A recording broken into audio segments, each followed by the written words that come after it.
Hey everyone, welcome back to another Tournament After Reaction Report with me, your host, Joshua Joshi Howard. Today we're going to be talking about the most recent event that I went to, the LA Classic, hosted at Odyssey Games in Pasadena, California, and run by the Xenos Petting Zoo. This was a 5-round GT. 3 games played on Saturday, 2 games played on Sunday, and from what I was told, it was the most stacked tournament anywhere in the world. At least this week, possibly longer. But basically, I remember looking at this and seeing that the average elo of players, according to the StatCheck website, people who are here is like 1650, which is absolutely ludicrous considering how many players were actually going to this. At most events that I go to, I normally am fairly comfortably in the top third of players, normally about in that area. And so I'm normally expecting to do fairly well at a lot of these events, but this was one where I actually had to adjust my expectations down. We'll go ahead and talk a little bit more about that as we go. A couple of quick things. Quick apologies to anybody who is looking for the Gamers Haven RTT that I went to last weekend. A week before.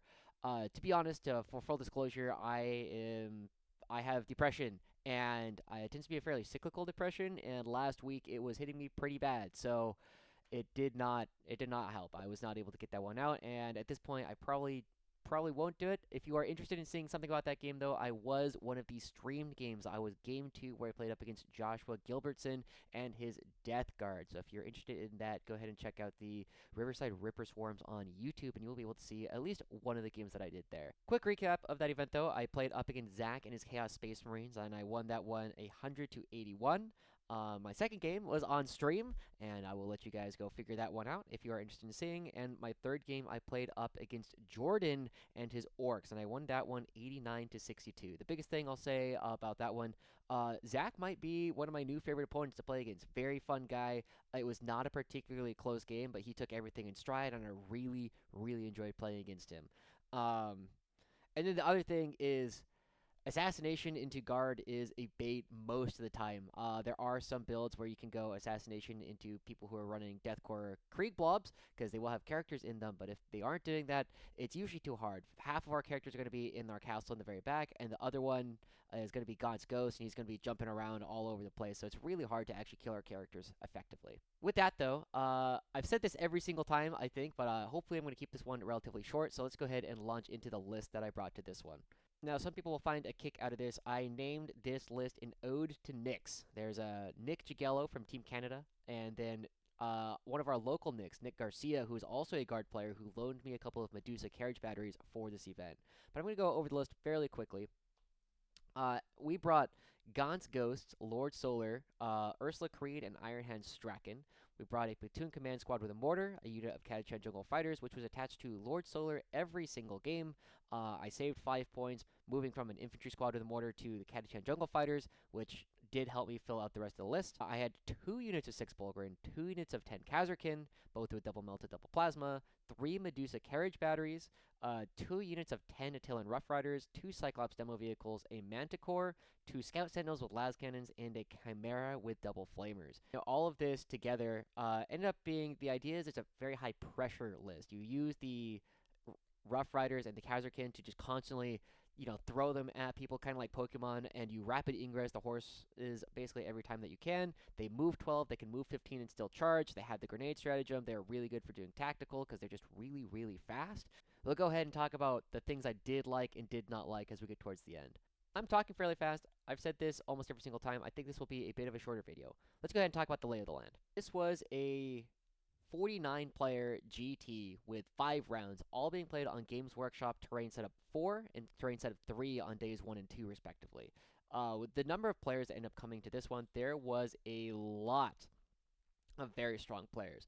A bunch of people came up from San Diego, a lot of the stronger Xenos Petting Zoo guys. We had people coming in from the Dice Check organization. We had people coming in from, I believe it was the Las Vegas area.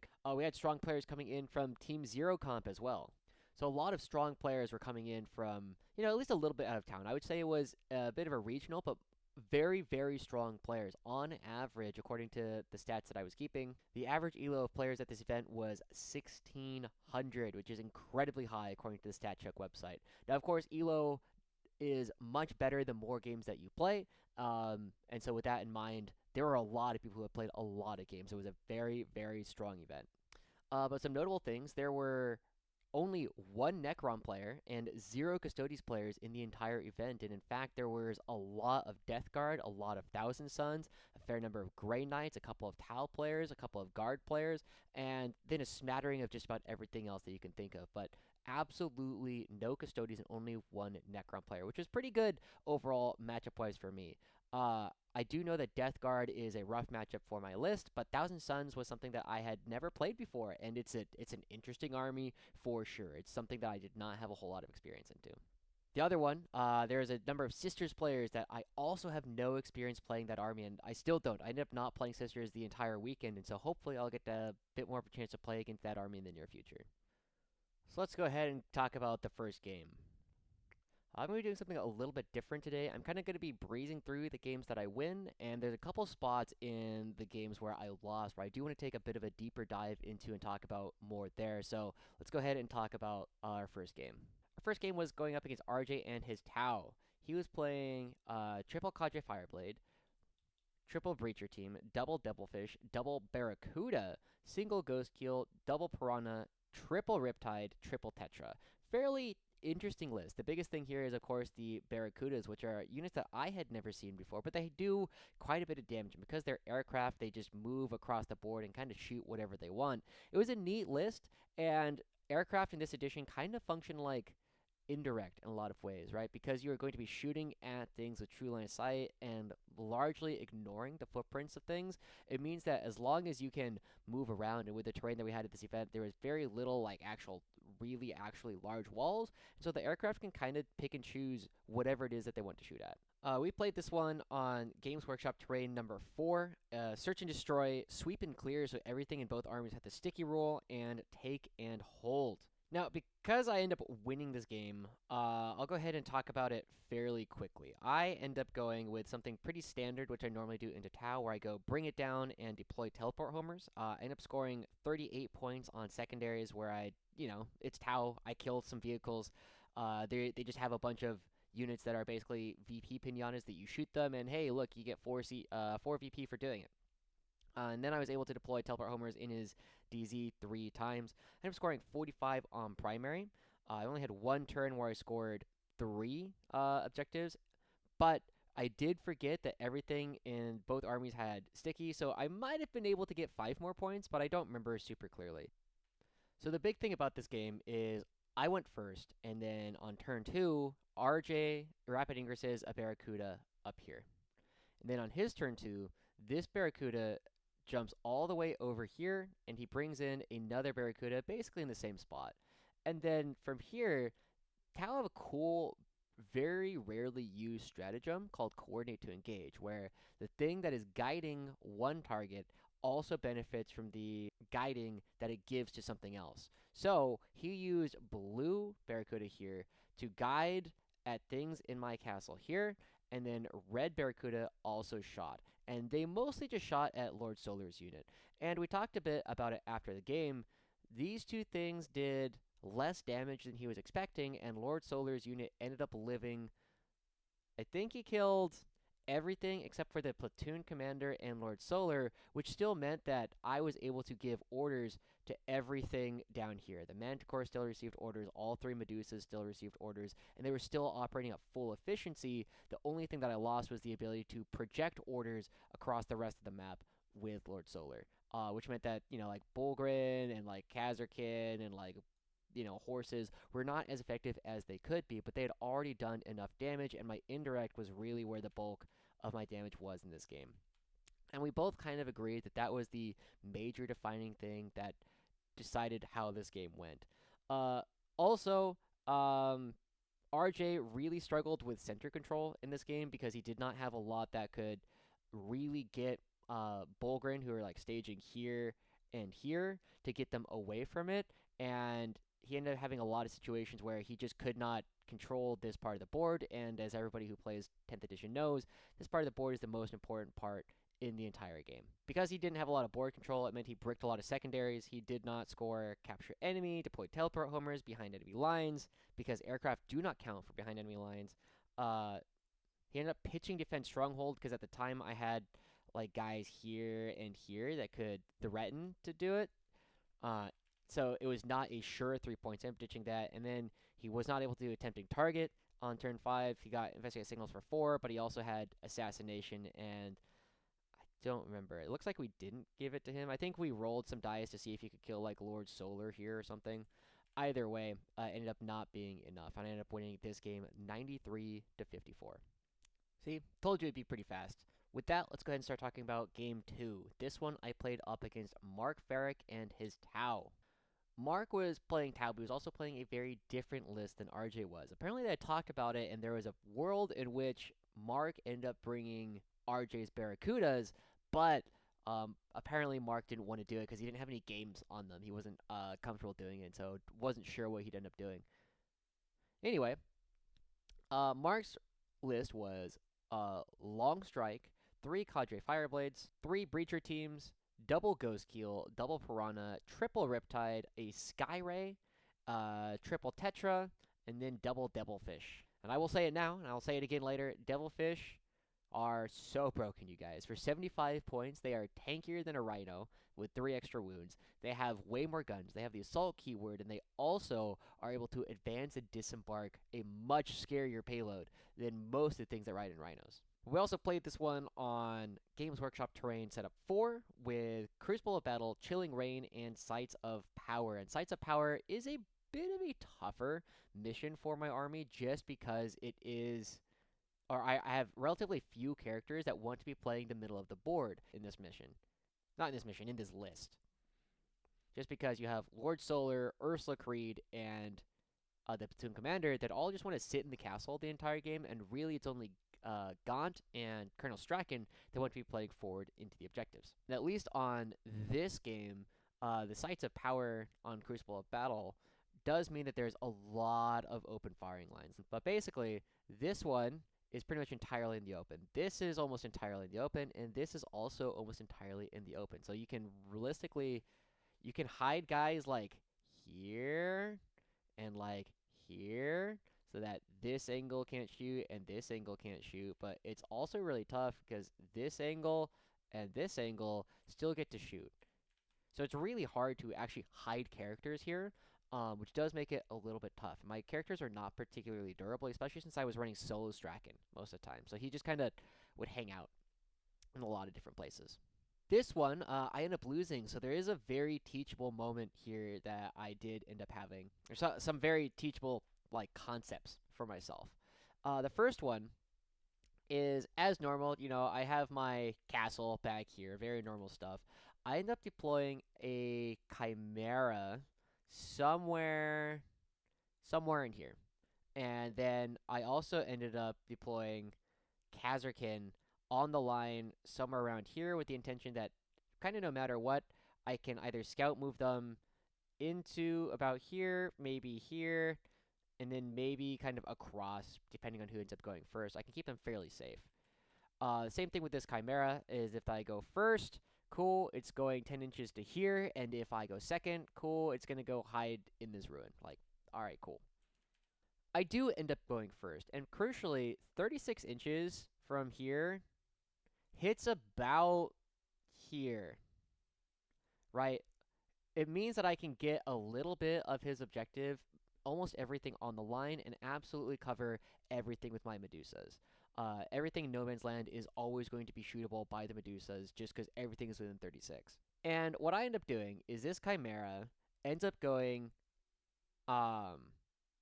ends up scout moving, and I go fixed again for deploy teleport homers and bring it down, and I'm scoring 39 on secondaries. So Tau gives up secondaries really easily. He ended up going tactical, of course. But Chimera goes here, and then on my turn 1, there was a Ghost Keel about, like, here, and then he also had Piranhas, like, here,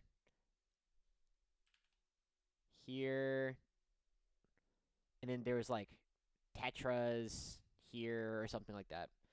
And then there's also something, oh, there's a Devilfish that was here. And so the Kasrkin that are here end up going, they're 6 inches, and then they move themselves 9 inches, and the Chimera moves over here, and it drops off its payload of Kasrkin and Straken ends up sitting about here. Okay, my plan for turn 1 was thus. There was a Ghost Keel somewhere around here, and of course the Devilfish, like we said, is about here. My plan is these Kasrkin down here are going to be able to do a lot of damage and trade themselves for this Devilfish. And then my other plan was these Kasrkin up here are going to be able to trade themselves for this Ghost Keel. And then I would use my artillery to kill the there's like a piranha here, like a tetra here, and then also help finish off the Devilfish. And this was a massive, massive overextension. So the first thing that ends up happening is we talked about how these Kasrkin are going to try and do damage to this Ghost Keel. Partly because the Ghost Keel is stealth, and also because it has the ability to blank out 2 incoming damage. That means that my Melta guns for D6 plus 2, because they were within Melta, I think. No, they were not within Melta, because they would have taken 4 damage anyway. Yeah, they were not within Melta. This Ghost Keel is never dying to these Kasrkin. And it's not getting supporting help because the Ghost Keel is lone op. So this was a massive overextension up here. This one down here was actually okay, I think, because we end up doing a lot of damage, and I think I end up killing the Devilfish. But the crucial part of this is that I put out 2 units of Kasrkin. These Kasrkin up here, they cannot make a charge because they disembarked after the Chimera had moved. And this is bad, because these guys do end up making their charge. And I think they end up killing the Devilfish with a Melta Mine, if I remember correctly. Something like that. Either way, what ends up happening, we end up killing Tetra's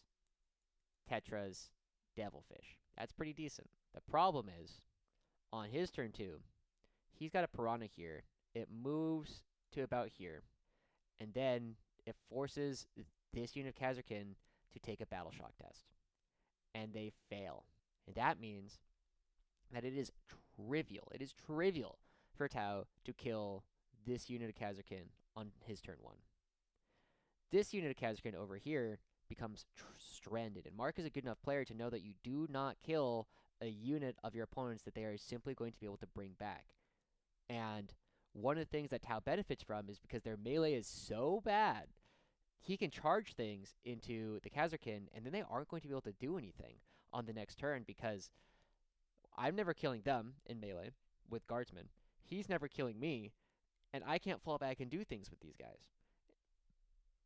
And so there's a unit Kasrkin here that basically spends the rest of the game doing almost nothing with like 1 or 2 guys that he's able to strand. And so what I effectively do is this unit up here, this and this that all died, I killed almost entirely with my indirect. I did not need to commit the Kasrkin for it, and I ended up losing 200 points of Kasrkin, which are some of the best recyclable units that I have in the game.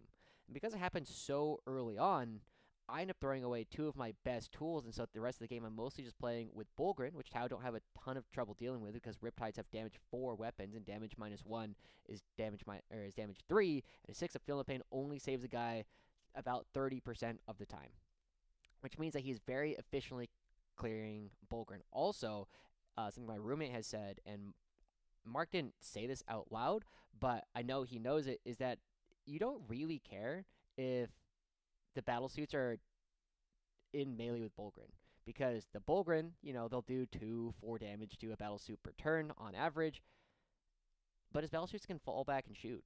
I mean, that's what they want to do anyway, so I'm not really preventing them from doing anything, but I don't really have a better option a lot of times with the Bullgryn other than to just like charge them into things and throw grenades and I guess let him charge me sometimes, but it's a very tough spot to be. It's mostly just the indirect going through.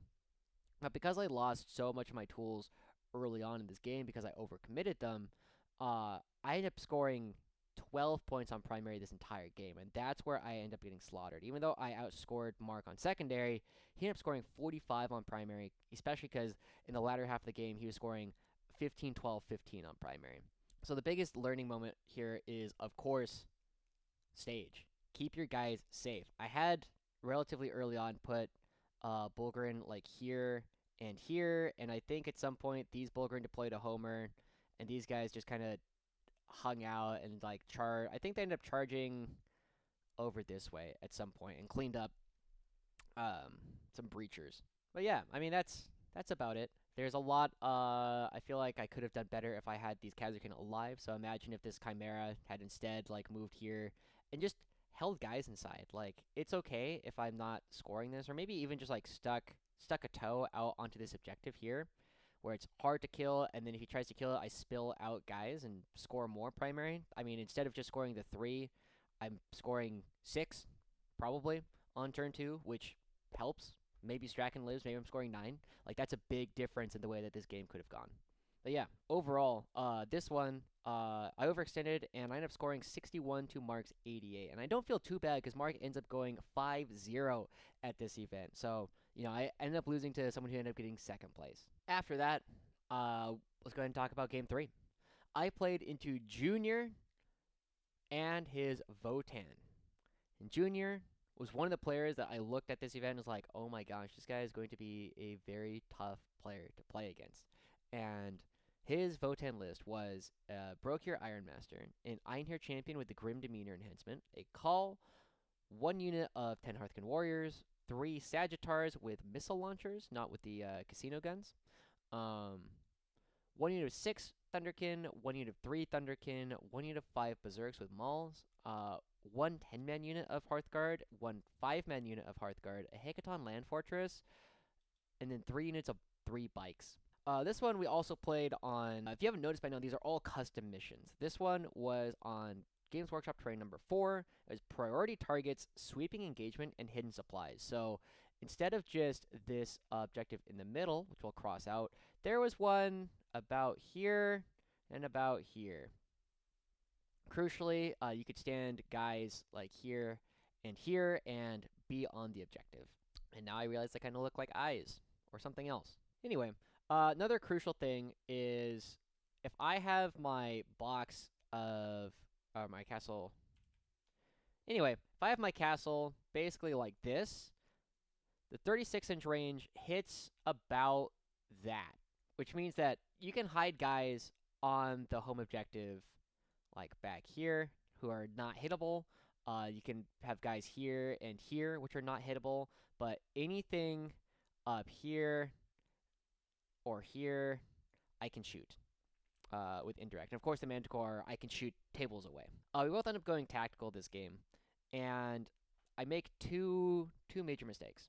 My turn 1 actually goes fantastic. With almost my indirect alone, he has like a unit of bikes like here, another one like here, and then there's a Sagittar, which I think was here. I think. Something like that. And anyway, on my first turn, I killed this unit of bikes and this unit of bikes, and I think I also kill, because the Sagittar like scout moves to here, I kill this Sagittar as well by basically chucking some Kasrkin at it. And then the Berserks inside take a bunch of damage. I don't remember exactly how I did damage to the Berserks, but I did some damage to the Berserks as well. And at this point, I'm already thinking, great, this game seems almost won. Because on his turn, Junior takes a fortress here, and he dumps out the 3 Thunderkin onto his home objective, and they're going to sit there the entire game. Now, something I probably could have considered doing is trying to shoot them with the Manticore. Just get him off the home objective and force him to stick something way more expensive on his home objective in order to get those 5 points.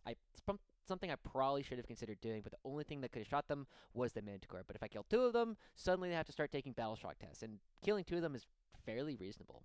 Anyway, he ends up moving out and parking, or the other major thing that I did on turn 1 is I took my Chimera, which started here, and then it, because I went first, its scout moved up and just plopped itself here on the objective.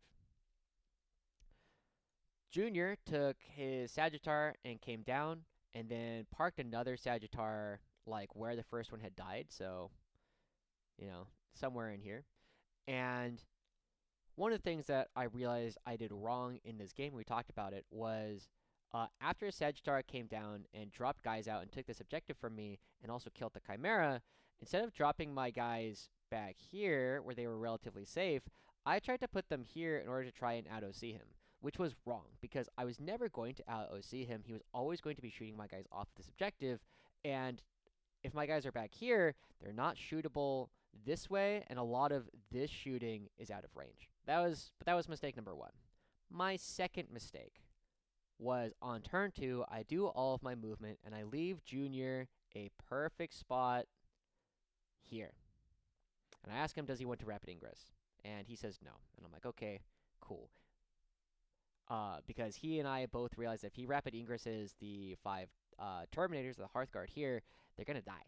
I'm just going to indirect them, and they're going to die. But he brings them in on turn 2. And then I think they miss a 9-inch charge, but they're there. The other thing, though, that he does is he drops a brick of Hearthguard from Deep Strike here. And I have Bullgryn chilling here. Oh, I was planning to deploy, but I ended up stringing out Gaunt's Ghosts here so that one guy is in the objective, or in the DZ, and at least one other guy is on this objective, so I'll end up holding it. But Junior also brings out, or my turn 2 is largely uneventful. I don't even remember what I killed. I killed something. I end up fighting, there's some fighting down over here over stuff. That's kind of about it. But on his turn 2, like I said, Junior brings some Hearthguard here. He brings in Hearthguard here, and then he brings in a brick of Thunderkin up here.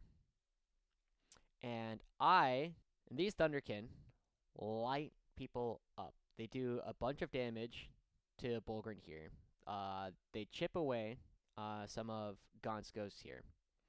And even though like these Hearthguard don't do anything this turn, this Hearthguard unit manages to get his charge off. And I think both of us at the time expected that between all the shooting and the Hearthguard getting in, that this unit of Bullgryn would die. But I ended up living with like 2 of them, which was pretty big.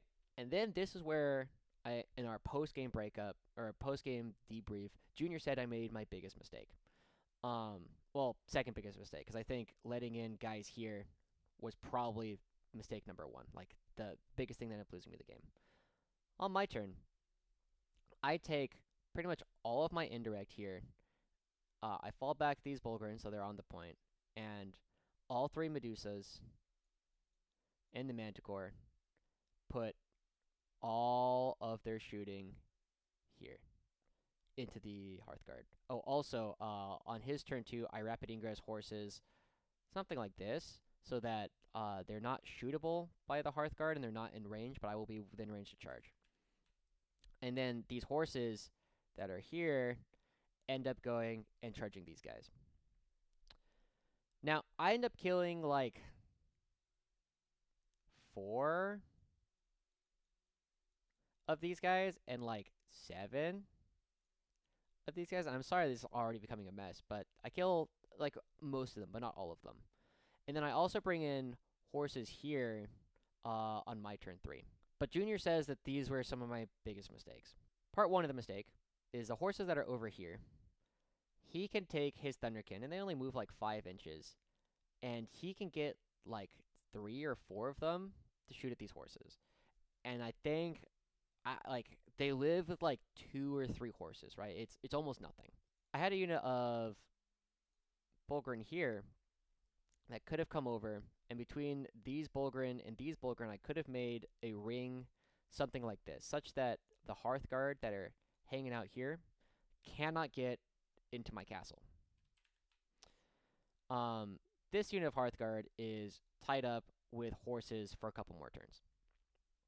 But these horses up here end up getting shot as this unit of Thunderkin moves and can draw line of sight. And he says, I need to kill this. This is managed. This is managed if I block things out, but the Thunderkin were never managed. This Thunderkin goes off to help do a lot of damage to these Bullgryn, do a lot of damage to these, helps do some damage into Gaunt's Ghosts, which are now chilling, like, down here, still on the objective. And I also had parked, like, a Sentinel right here that the Thunderkin also killed. So the Thunderkin ended up doing a ton of damage across the game. And we both kind of agreed that that was the big mistake. I was in such a scoring advantage because I had killed both of these bikes on turn 1 that as long as I just eliminate his ability to do damage to me, if I kill Thunderkin on my turn 3, then this is managed. And I'm still going to be scoring enough points to do really well in the priority targets at the end of the game because I will still have enough things because the Hearthguard will not be able to kill more things beyond the Bullgryn. They're going to get stuck on the Bullgryn. And that's where the game broke.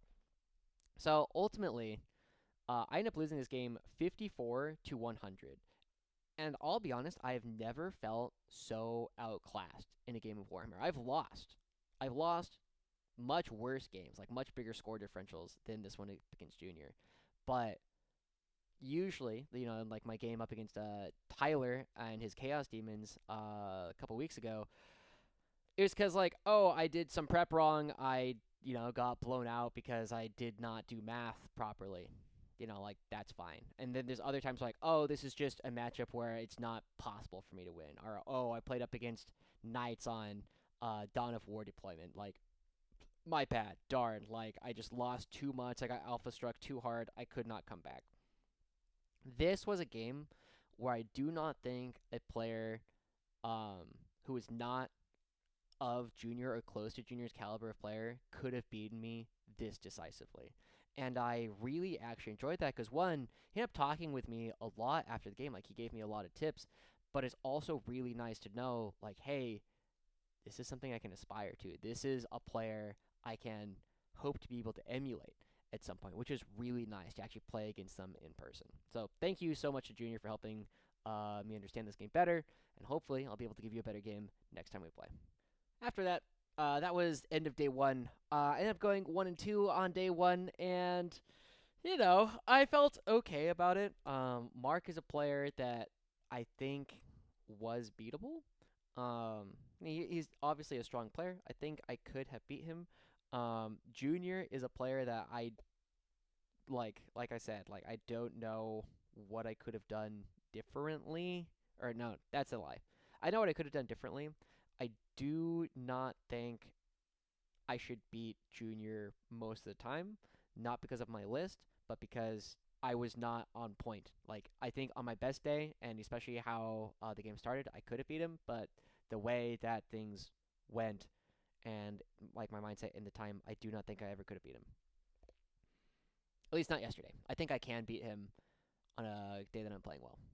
But like I said, my goal for this event was I reasonably expected to go 2-3, and I was hoping to go 3-2. So that meant that if I wanted to reach my stretch goal of sorts, that meant that I need to go back and get 2 wins on the second day. So that brings us to Game 4, where I ended up playing up against Max and his Death Guard. And Death Guard was an army that I was definitely not looking forward to play against.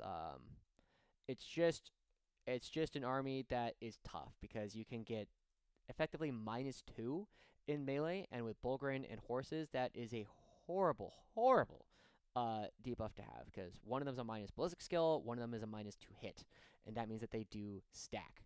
Anyway, Max had a fairly offbeat list with his Death Guard. He ended up running 2 Lords of Virulence, one with the Deadly Pathogen enhancement, Mortarian, Typhus, 3 Plague Burst Crawlers with Flamers instead of Entropy Cannons, 3 units of 20 Poxwalkers, one of them led by Typhus, and then 1, 2, 3, 4, 5, 6 units of Nurglings, and then 2 Wardog Brigands. Very much a swarm, very much living into the Poxwalker and just the zombie fantasy of the game.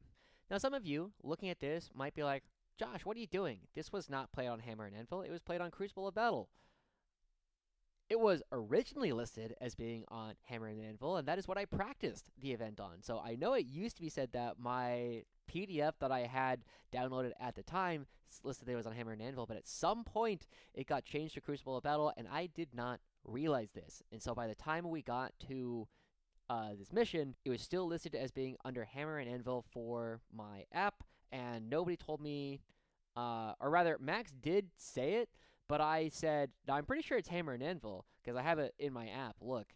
And then he was like, okay, so we ended up playing Hammer and Anvil. And by the time somebody said, wait, it's supposed to be on Crucible of Battle. We were already in the second battle round. It's like, well, we're playing Hammer and Anvil at this point. However, the rest of it was correct. We ended up playing it on Scrambler Fields and Vital Ground, which meant that there is no center objective. This one does not exist. You only have this one and this one in No Man's Land. And usually what you tend to see on Vital Ground, in my experience, is one side plays for one of them, and the other side plays for the other.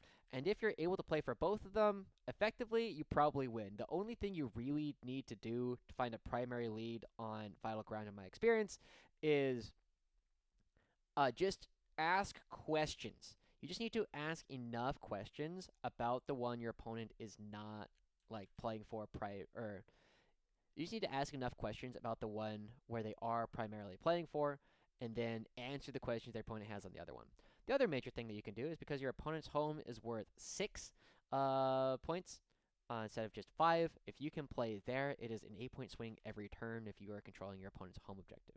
I ended up going tactical in this game. Max ended up going for Cleanse and Assassination, and he ended up scoring 20 points. And I kind of have to go back to the original talking point that I had about my games at Gamers Haven.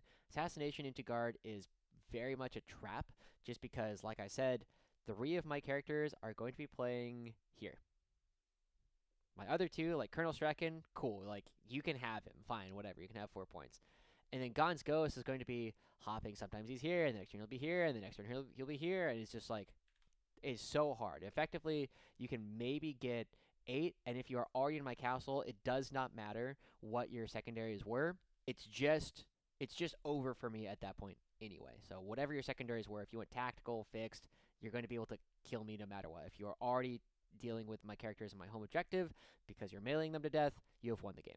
I end up winning this game, and neither of us score a ton of primary, but I'll go ahead and talk about some of the things that did happen.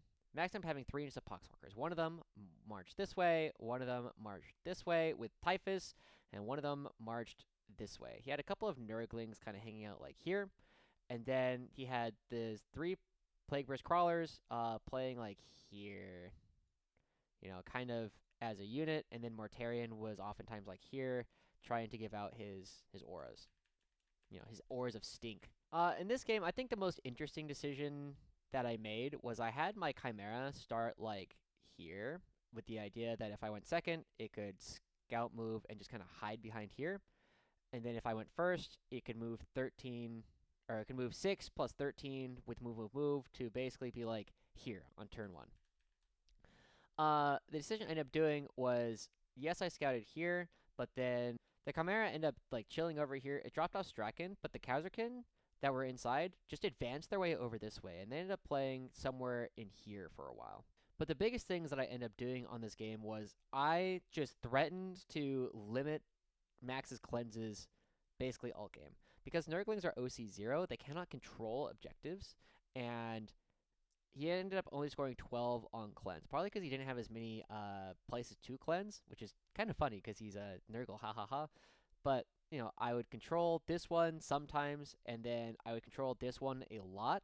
So he didn't really have a lot of opportunities. And then the Poxwalkers that end up going like here to here end up getting stuck a couple of times, and they weren't able to just like mob themselves on this objective. Probably the most interesting things that happened in this game were I had a unit of Kasrkin that were here, a unit of horses that I brought in here, and he had a brigand that was chilling here. And my intention was that these Kasrkin would come out to here, and they would do a little bit of chip damage, and then these horses would charge and get some bonus movement. These Kasrkin, these motherfuckers, just one-shot the brigand.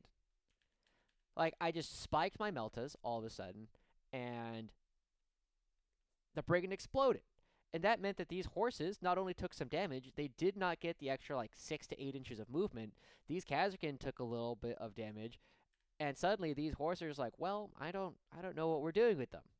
So I don't feel that bad about that decision, because it's just like, well, not a lot of damage. The Kasrkin are not meant to do damage. I even held the Meltamine. It did not chuck the Meltamine, because I was like, I think I don't need it, because I don't actually want to kill this thing. If I was just trying to kill it with the Kasrkin, I would throw the Meltamine, but I didn't want to.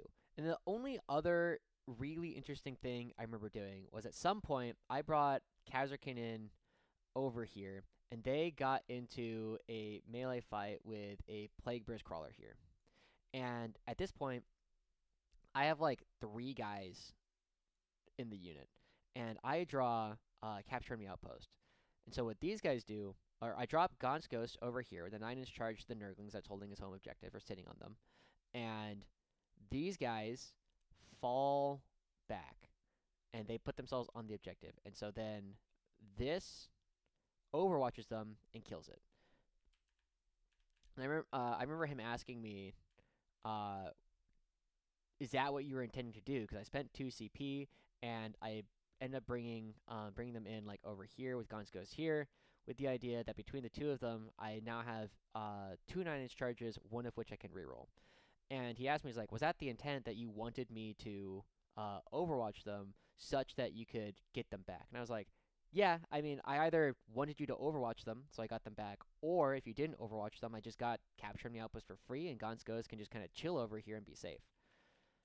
Oh, the one other really funny thing, I had 9 command points at one point in this game because nothing on my side that I wanted to bring back ever died.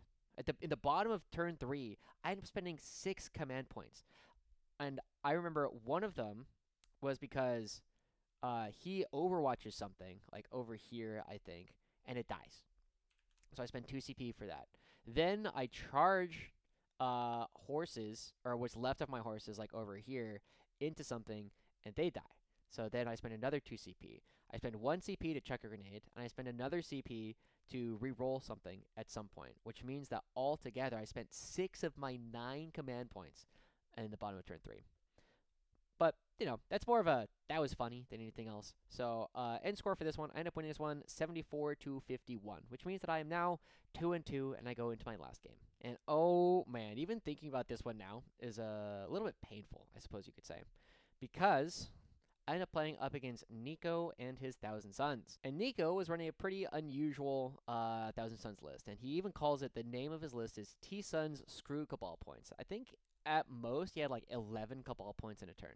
But he had Armin, an Infernal Master with the Arcane Vortex enhancement, Magnus, Tsangor with the Lord of Forbidden Lore, 1 unit of 10 Rubric Marines, 1 unit of 10 Zangors, a Thousand Suns Rhino, triple Mutalith Vortex Beast, unit of 2 Chaos Spawn, a unit of Cultists, a Forge Fiend, and then 3 units of 3 Zangor Enlightened. And as usual, the mission we were playing on was Purge the Foe on Search and Destroy with Hidden Supplies. So again, there is no middle objective here. Instead, there's one about here and about here. And crucially, you could have guys like hiding behind these walls and still be on the objectives. Purge the Foe is always a bit of a difficult mission as guard, just because we tend to have way more units than most other armies. Case in point, in this one, I had 21 units, and Nico, I believe, had 16, which means that it's difficult for us to generally get the kill more than our opponents. I do like the fact that this was on Hidden Supply, so it was more conceivable to hold more than your opponent, which was normally it's usually just like a battle over the middle, and it's very rare to get the control more. But this time, because there were more objectives, it was something that you could actually play for. As per usual, I had wrong color. As per usual, I had my castle in here, and that means that their threat range is about to here. I think one Medusa could hit something if it was on like this side of his objective, but normally the only thing that could hit his whole objective was the Manticore. Both of us ended up going tactical in this game, and I legitimately think I lost this game on turn 1. Now, the major thing is Nico ended up having like Vortex Beast here, here, and like here, something like that. Then he had his Rhino here, crucially, where it was just outside of the 36 inches. At least that was the intention. I never measured it, but I believed him. I had deployed some Kasrkin here, Chimera here, and then Bullgryn bricks like this, and then 1 unit of horses like here, something like that. I end up going first in this one, and on my turn, I end up advancing this Chimera, and it chills here. These Kasrkin go, and they advance, and they chill here, such that one of them is barely on the objective. Bullgryn end up chilling like here, and these go where the horses are, and these horses move to about here. Now, crucially, there is a possible charge. What I was looking for is because he had Magnus like here-ish. Crucially, he said it was like he wanted to give me like a 9-10 inch charge or something. This was potentially a 6 or 7 inch charge. And when my horses moved, or there are also like some Sangor Enlightened guys or whatever, something like this. And I was able to kill them with indirect fire. Now, one of the things that I had is my horses, I had an option. And crucially, I could have put a horse here such that this would have been a 6-inch charge. But I knew that this guy had a flamer. It was a 2d6 flamer. So what I chose to do is instead of putting my guy here, I chose to put him here where he was not overwatchable.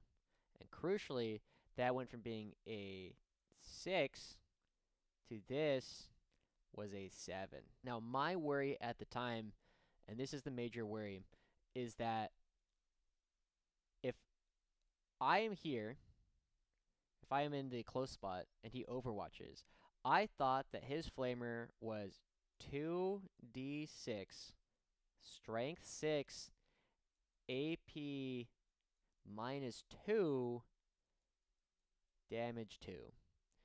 And I know for a fact he told me the correct numbers over the course of the game.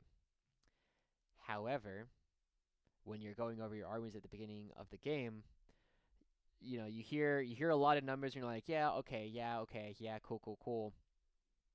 I did not internalize that it was actually not an AP -2, but an AP -1. And not damage 2, damage 1. Now, the crucial difference here is that the version where it is AP2, damage 2 kills somewhere between 4 and 6 horses. And then the melee profile of the Vortex Beast is like 5 attacks that'll kill 5 horses, or something like that. My worry is, in my mental calculations, is I lose the entire set of horses on turn 1 if I allow him to overwatch it, which is bad because I really want to draw the battle line here where he now has to take his guys and fall back and do things, blah, blah, blah. He now has a threat on this side of this terrain to worry about. But the strength 6, AP 1, damage 1 kills on average 1.5 horses. You know, and let's go ahead and round it up. Let's call it 2 horses. That means with his 5 attacks that'll kill, 5 horses, I would lose an average of 7 horses. Instead of, very conceivably losing 10 horses. And that difference is game changing. Because I end up taking the 7-inch charge instead of the 6-inch charge. And I end up rolling the charge when I go and do all that. I also try and shoot this like Vortex Beast a lot. He makes like 60% of his 5-up Feel No Pain, so like my bad, I guess, but it is what it is. I cannot blame dice, but what I can do is I can make the correct decisions. And so the difference between a 6-inch charge, to roll a 6 or more, you have about a 72%. Okay?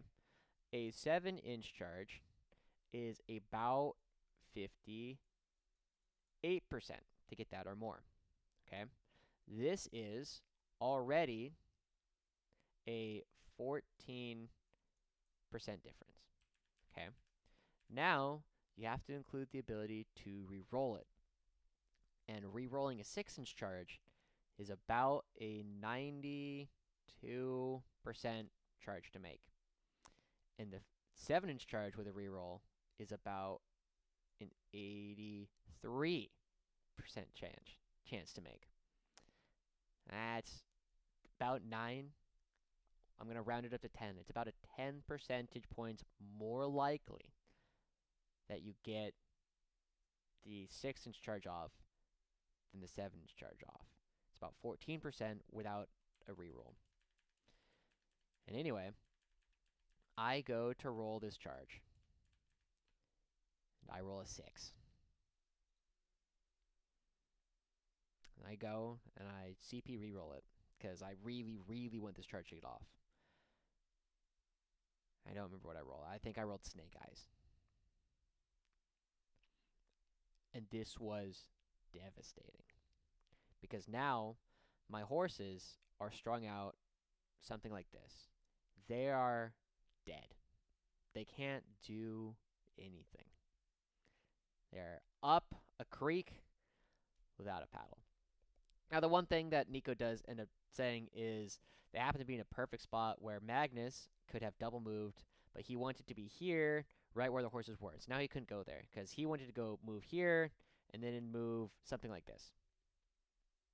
And then the game would have been, can my entire castle, plus Bullgryn and Bullgryn, can all of this kill Magnus in one turn? If the answer is yes, I'd probably win the game.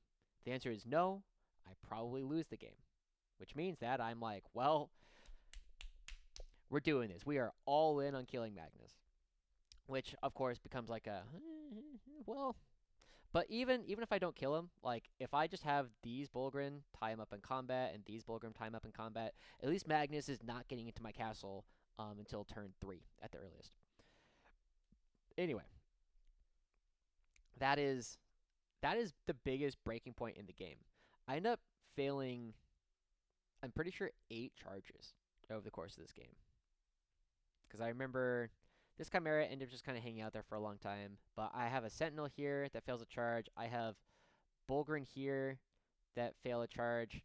These Bullgryn fail a charge into something at some point.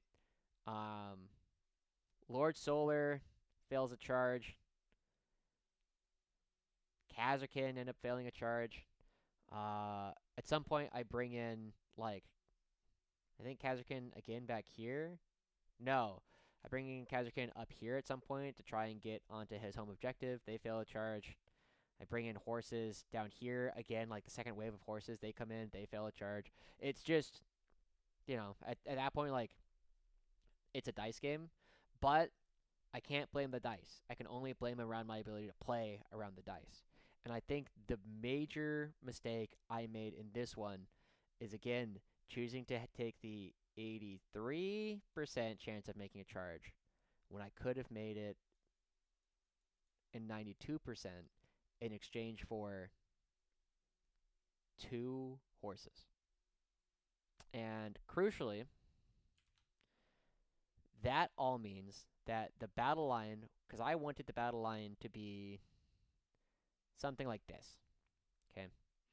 It meant that the battle line was actually here.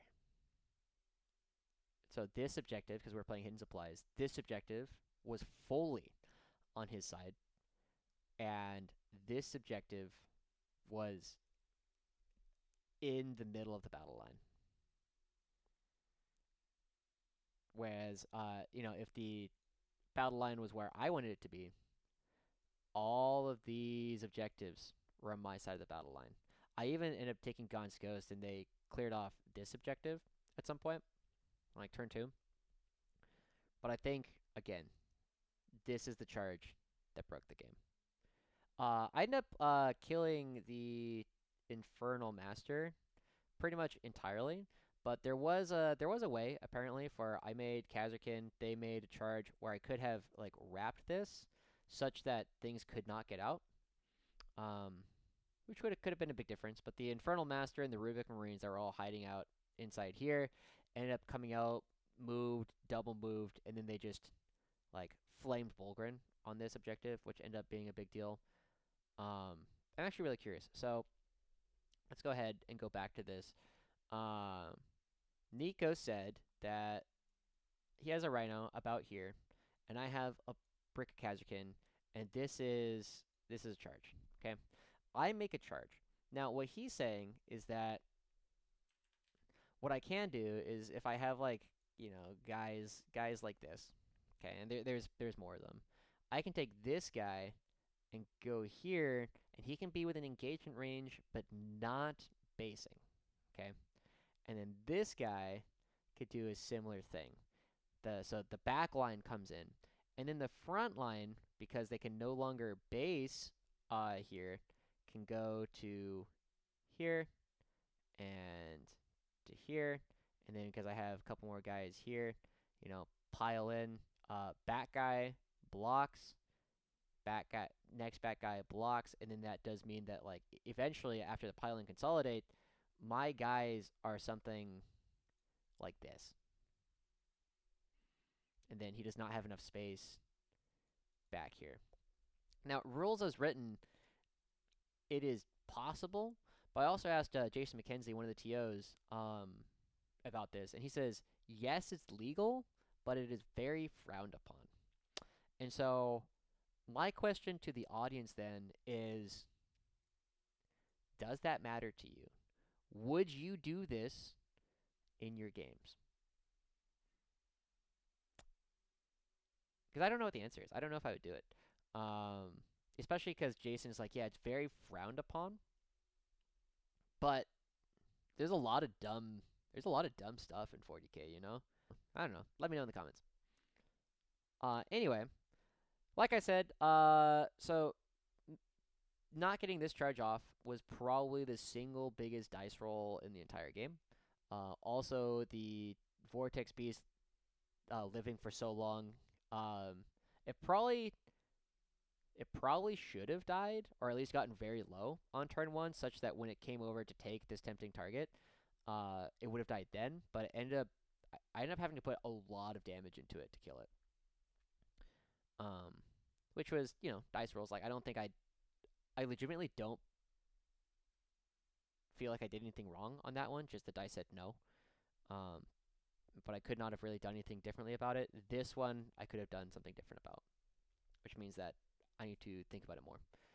But yeah, overall, I end up losing this game. The biggest difference in this one is that I kind of start running out of things because these horses that are here end up falling early. I have to devote more horses here, and these Bullgryn end up getting attacked by Rubik Marines and another Vortex Beast, and these Bullgryn end up just having to scuffle for a long time. I end up just like losing things faster than I'm supposed to, because these horses are not move blocking. But yeah, that's about it. I end up losing this game pretty hard. End score was 67 to the guard to 100 points to Nico. That means that I end up ending this tournament with 2 wins and 3 losses. I end up getting 28th out of 49 players, which is, based on my stat check elo, is very close to where I'm supposed to be. So, I did all right. In general, I think I played this event below my own standards. There's a couple of reasons for this that I think. One, I don't think the people that I was practicing with, I love them, great people. They're not necessarily the strongest players, and so I think I got away with a lot of things that I would not get away with against stronger opponents. And so that did mean that my practice was not up to the par of what I probably could have gone to. Secondly, like I said, I did not have a good week last week. Not because like anything in particular happened, but just because like depression was acting up, and so I had to deal with that. The third thing is a mindset thing. Um, so, you know, one kind of legitimate excuse, but one I can do something about. One legitimate excuse, and then that I can't really do a lot about. And one other excuse I'll go ahead and give for myself is I think I psyched myself out. The last couple of GTs that I went to one in. So this is actually only my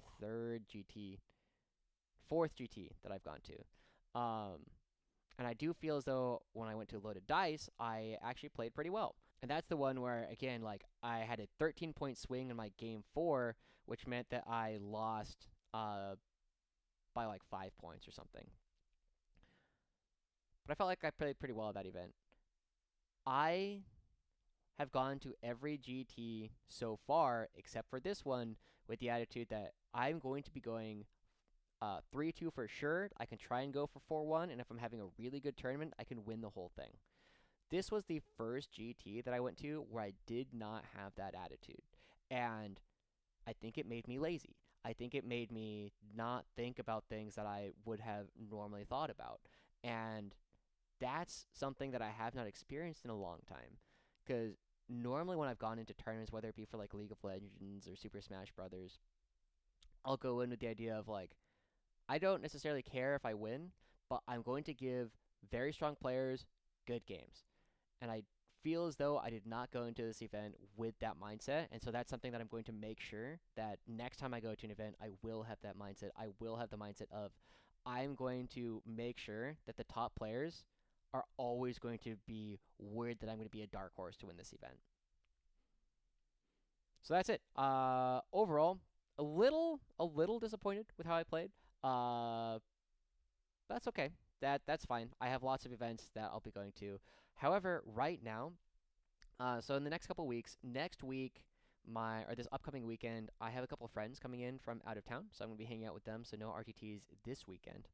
And then, to be honest, there's not any events the weekend of the 27th that I really want to go to. I see there's a doubles RTT, but I'll be honest, doubles doesn't particularly appeal to me. And then everything else is too far for me to want to go to. Or if it's not too far, it's already full. So the next event that I am actually planning to go to is the Loaded Dice Games May the 4th Open. Um, they're calling it a super major. I think they are a little bit ambitious with that. It is a 9-round event, so 6 rounds on Friday, Saturday, and then the cut to a top 8, which will happen on Sunday. Which is cool. I really appreciate that they're trying to do cool things for the community. I really like the Loaded Dice games. I'm planning to go to that. I don't know what list I'm going to be bringing, partly because we are expecting the new Minotaur and Field Manual to come out, so new updated points will be probably out by then. And also, we'll have to see how crazy the Orc and Custodes and Tau Codexes are and how much of a meta shakeup that is at that time. But overall, I do kind of like my list. I feel as though it is competitive, and then it's just a question of how well I'm piloting it. So we'll go ahead and deal with that as we get to there. But overall, thanks again for tuning into this one. It was a little bit different. Hope you guys enjoyed the difference coming in here, and I'll go ahead and catch you on the next one. See ya.